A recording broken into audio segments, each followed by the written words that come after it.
Video example 18. A couple purchases a home for $180,000 mortgage at 4% for 30 years with monthly payments.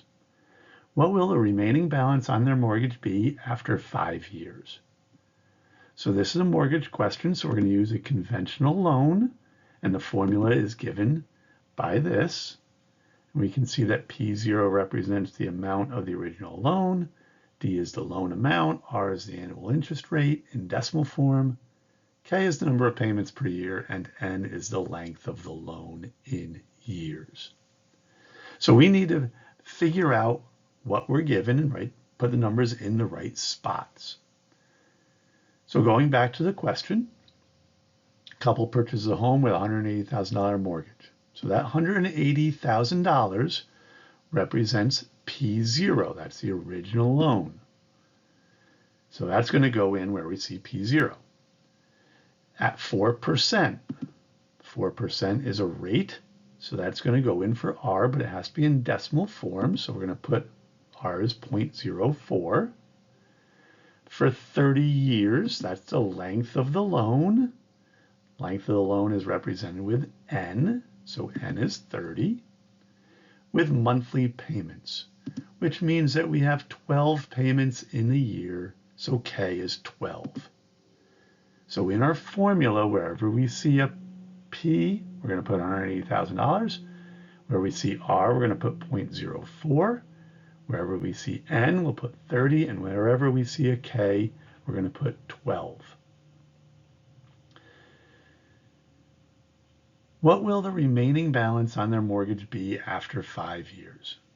So we're going to be looking for the remaining balance after 5 years.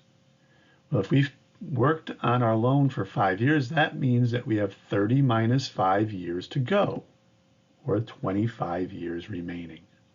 That's going to become important later on. So let's just put that aside for the time being. Putting our numbers into the formula, we have our value for P0, R, N, and K. So when I put those in, I get this formula. Now I'm going to open Desmos and I'm going to type this into Desmos. Since I have numbers on both sides of the equal sign, I'm going to use two different equations. I'm going to say y equals 180,000. That would be the left side of the equation. And then I'll say y equals, instead of a D, I'm going to use X. When I go to the calculator, I'm going to just use X to represent my variable here. So you can see I've typed it in. I have y equals 180,000 and then y equals, and I typed in exactly what the formula said, just changing the D to X, but making sure my parentheses are all correct. Now, when I do that, what I'm going to look for is on the graph. My graph right now is not very good, so I'm going to have to change the increments. I'm going to have to change my graph a bit. So I'm going to go to the little tool here, click on that, and I'm going to change my X and Y values. So since it's working with a mortgage, I know mortgages are going to be pretty expensive, and X is representing my payment.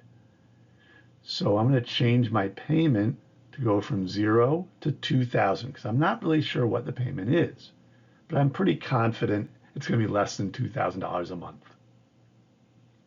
And for my y-axis, y is representing the actual amount of the loan. So I just went from 0 to 200,000. So the 180,000 will show up in the graph. So now I'm going to just go ahead and check this out. I'm going to just close that up. And I see my graph is given here on the right.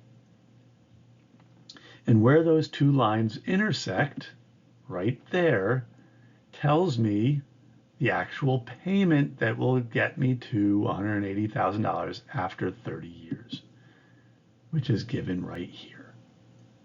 So my payment each month, and for the next 30 years, will be $859.35. I'm going to round off to the nearest penny. Okay, so that gets me started. Now I know how much I'm paying each month. Now I'm going to answer the question. What will the remaining balance on their mortgage be after 5 years? So like I said before, after 5 years, we still have 25 years remaining. So going through this, I no longer owe $180,000. So that's gone. I don't need to worry about that anymore. I need to worry about my remaining balance. And notice here I've called my remaining balance P5. I used the 5 because it was after 5 years.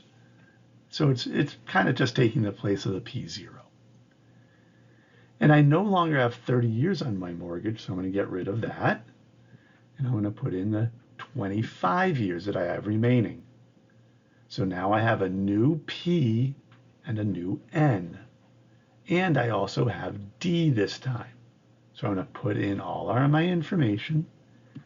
And I have P5 equals, and you can see the formula. I'm going to take that, put it into Desmos. And you can see here, after I typed it in, being very careful about my parentheses, you can see I have an answer here of $162,805 and a bunch of decimal places. I'm going to round to 2 decimal places, and I get $162,805.99. And that's how much I will still owe after 5 years.